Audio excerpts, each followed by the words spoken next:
Never heard an F1 McLaren without a muffler on it. Well, here's your chance. All right, hit it. Let's fire it up.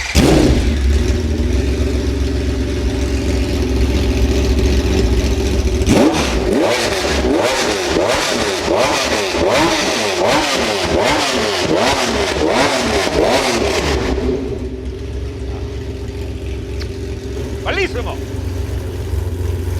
Welcome to another episode of Jay Leno's Garage, a restoration blog edition. It's been a while since we did one of these. In fact, it's been so long. You might remember this car. This is my 1958 Chrysler Imperial. When I got it, it was pretty rough. We got it running. We put Willwood disc brakes on all four wheels. It made a huge difference. And then I realized I like driving it so much, we should probably restore this one as well. So we stripped all the paint, redid all the chrome. It's almost done. We went back to the original white. It was kind of an off-white before, so we went back to the original color. We even have all new panels in here. We had a new dash made for it.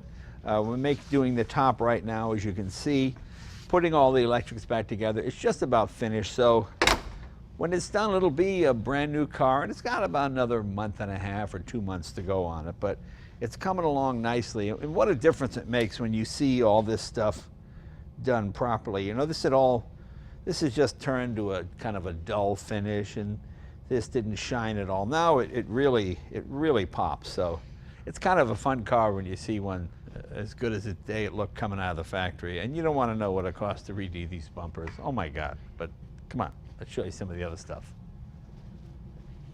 This is my 1916 Revere. This is a car I've had a long time. We've talked about this in the restoration blog. The car is just about finished. The only part not done is the engine.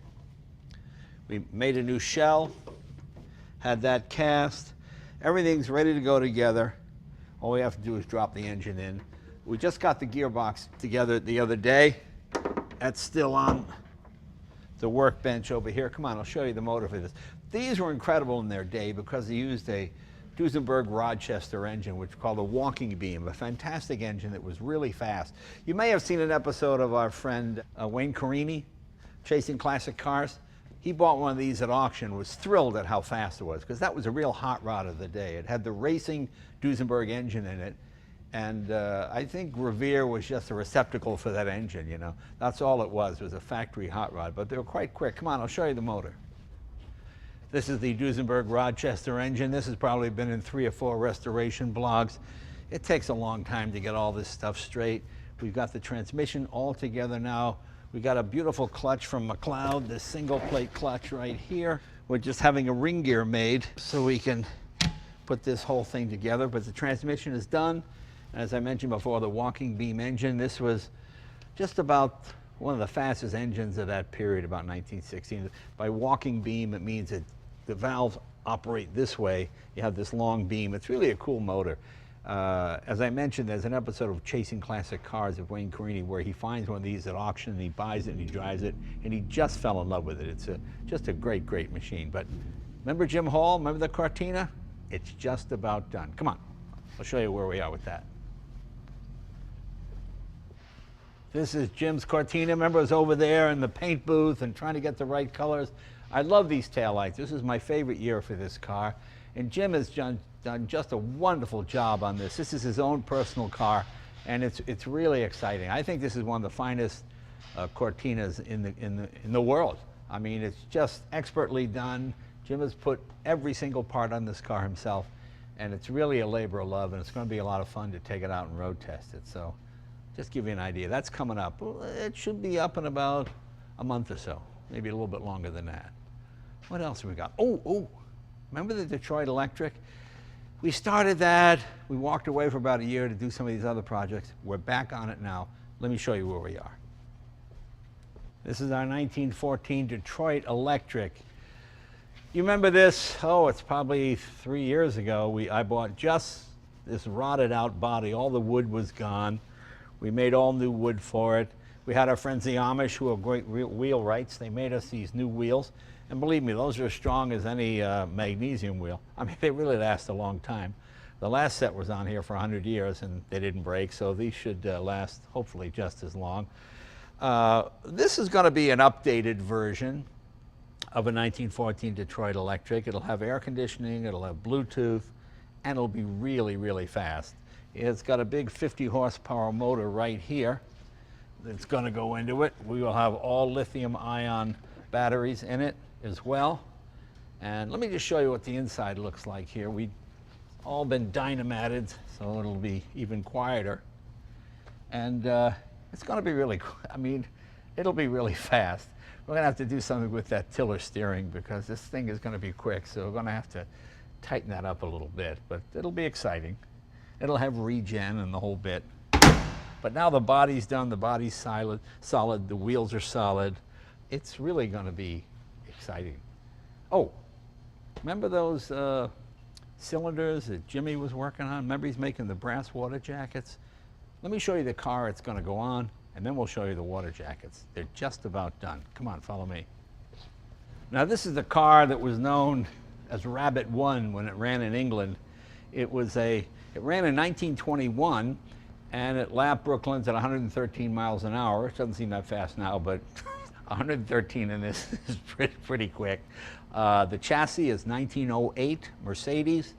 The engine is about 12, 13, 14, 18.8 liter aero engine. This was thought to be a Chitty Bang Bang for years, but it wasn't one of the Chitty Bang Bang cars. The guy's name Zabronsky built the Chitty Bang Bang cars. He built 3 of them, and for years people thought this was one of them. It wasn't, but it's a real car. It did run at Brooklands. This is owned by the famous artist named Peter Helk. He's done some of the most historic automotive paintings. His paintings sell for, hundreds of thousands of dollars. You've seen them, you recognize his artwork. It's all over here. Really cool stuff. This is the one that Jimmy is making the water jackets for. We'll get to that in a minute. What we had to do was, it only had drum brakes in the rear, which weren't very good. If you want to drive this thing around LA or anywhere, you got to be able to stop it. So we took off the original axle. We got a different axle. I think it's from a Lincoln, which was pretty close. We made these faux drums. Bernard put these Willwood disc brakes inside here. So now it actually stops. It's basically the same system we did to the Botafogo. You remember the Botafogo? That was the big 22-liter Fiat engine job. Here it is. Take a look.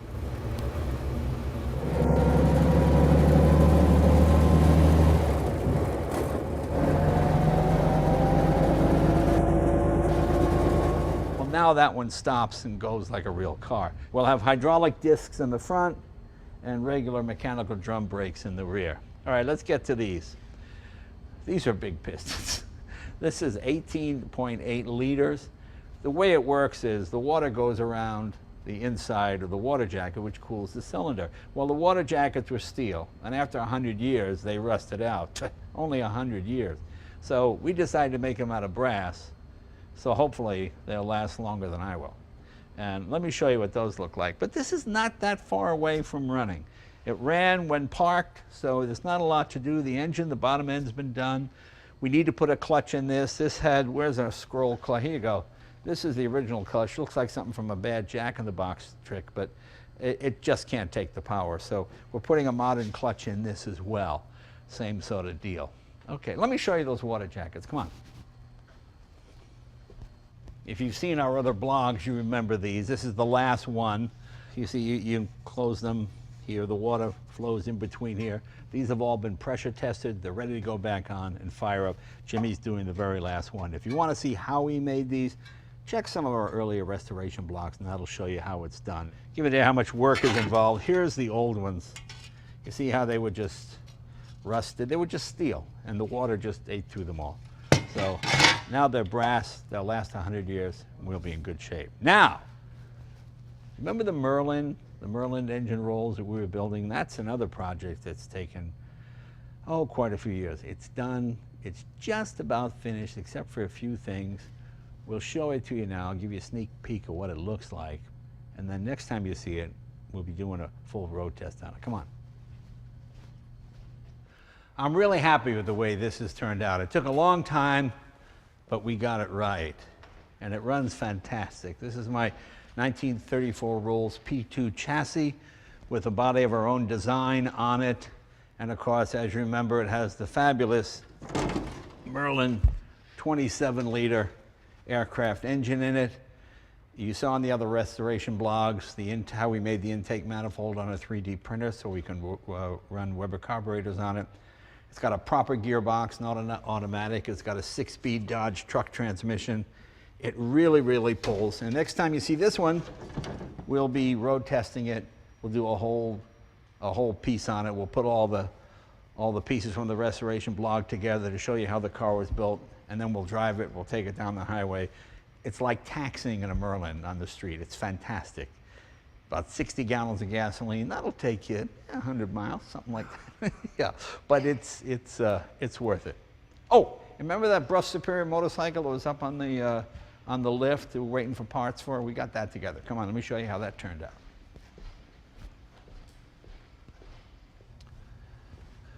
This is another bike that took just about a year to get right, but it's just perfect. 1925 SS100. All Brush are guaranteed to 100 miles an hour. I'm told this model is guaranteed to 110 miles an hour. Pendine Alpine, I think it's called. You know, you've got these extra metal straps to hold the tank on.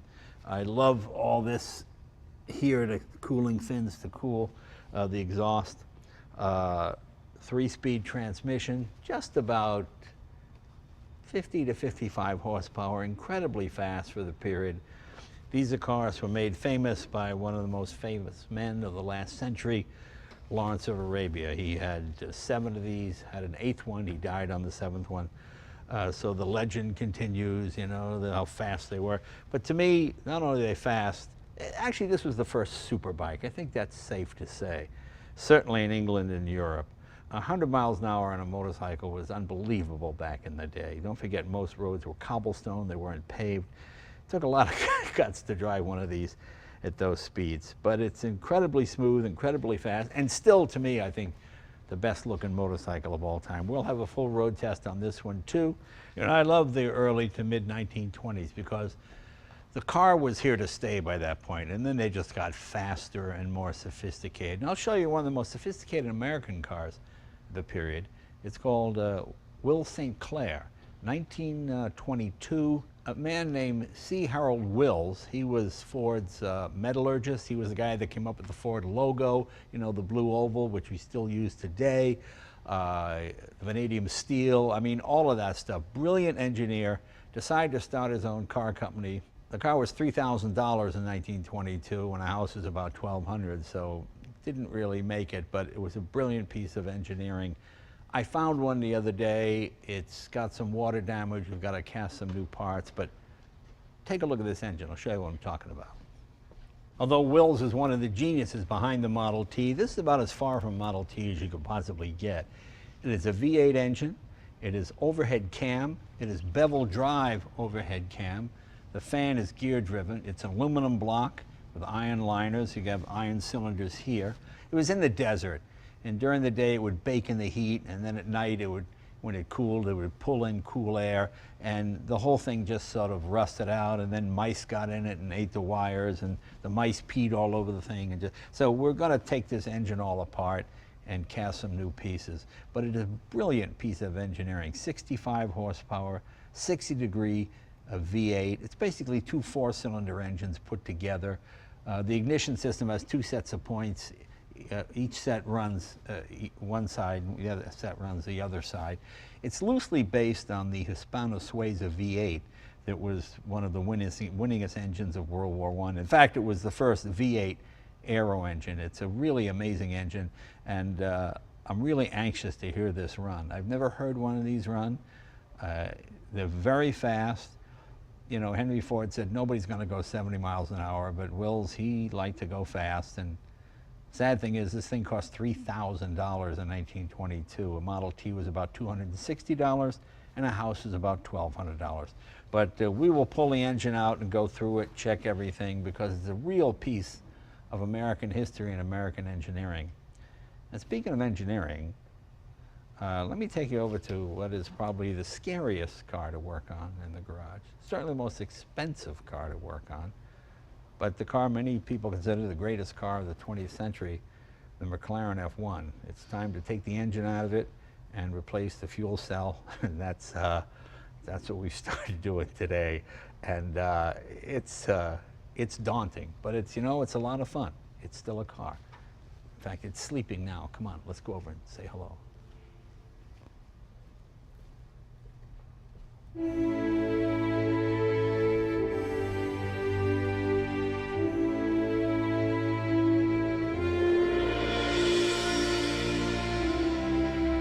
And we actually use the tools. When you buy one of these, this is the toolkit they gave you, and they all get used. So see that? So it's still a car. It's still just a car. You have to say to yourself, it's just a car. When you chip this little piece of gold leaf and they charge you 12 grand for it, you say, it's just a car. It's just a car. That's all. You have to think that to yourself. That's all. But the engine comes out to replace the fuel cell. They conveniently have you replace the fuel cell every 5 years. You have to take the whole engine out. But they give you a chance to go through it and check everything and see what's wrong. These are just wonderful, wonderful cars to drive. Still the greatest driver's car, I think, of the 20th century. People like the Ferrari GTO, whatever. I will take this over it any day of the week. It's just a wonderful, wonderful car. They have wonderful technicians. There's a gentleman named Panny who travels the world fixing these cars, and he's just fantastic. He does a wonderful job. So the engine will be dropped out of this. We'll replace the fuel cell. We'll take it back on the road again. I don't know, maybe we'll take it out again. People seem to like this. Every 7 or 8 years, you do a new video on this car, and people seem to rediscover it again. So maybe we'll do that. Okay, it's the next day. Our film crew is pretty much gone home. We're just using this on a simpler camera because you don't want to take a McLaren apart when the place is filled with people. It just gets a little crazy, parts get lost. What we're doing is replacing the fuel cell. This is the fuel cell here, which is essentially the gas tank. What happens is modern ethanol fuels, you get a porosity problem. It starts to come through and leak.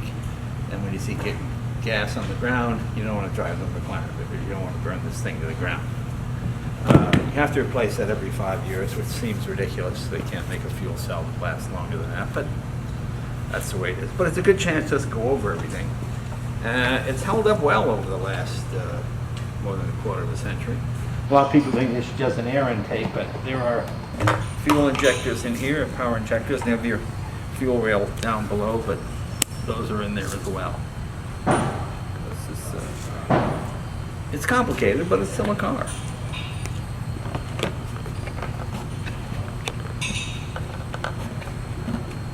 This is the inside of the McLaren. As you can see, the carbon fiber is held up extremely well. There was talk that carbon fiber would deteriorate after 25 years or so and start to crack, but it's not. It looks structurally very sound and pretty much brand new. Our gold foil is held up well. These are your air intakes here. You can see how light this thing is. This is this hooks to the top of the fuel cell. This is where your fuel goes through. There's an intake there, and there's fuel dripping out on the name right there. When we have it apart, we're just doing general maintenance, as you can see. For example, come around here.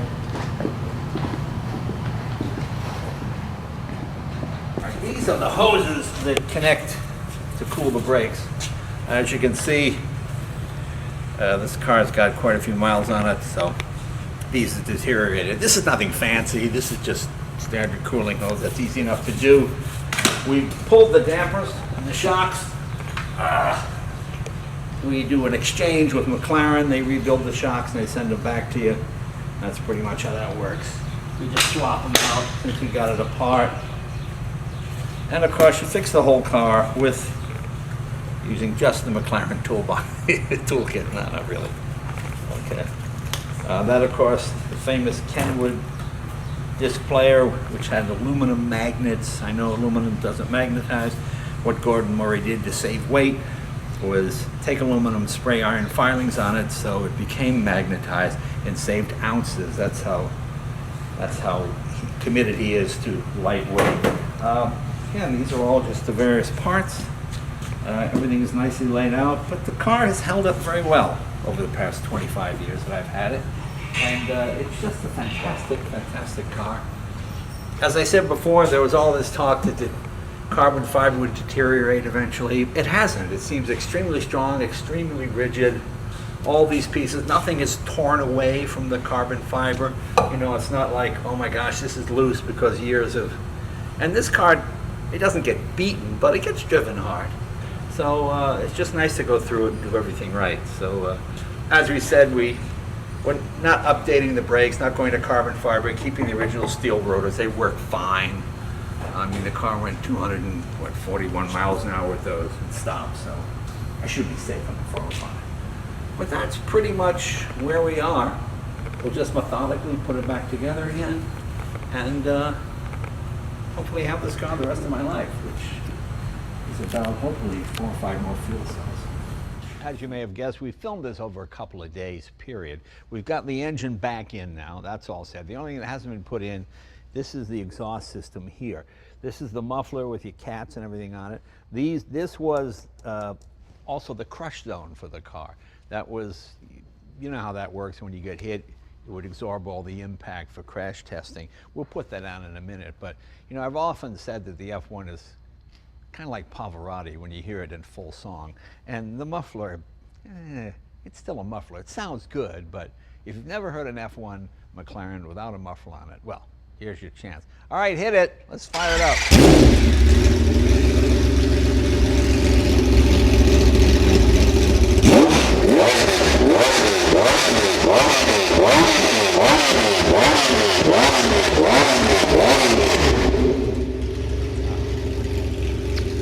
Bellissimo. All right, that's pretty good. Now we got to put the muffler on, the cops will stop us. See you next week.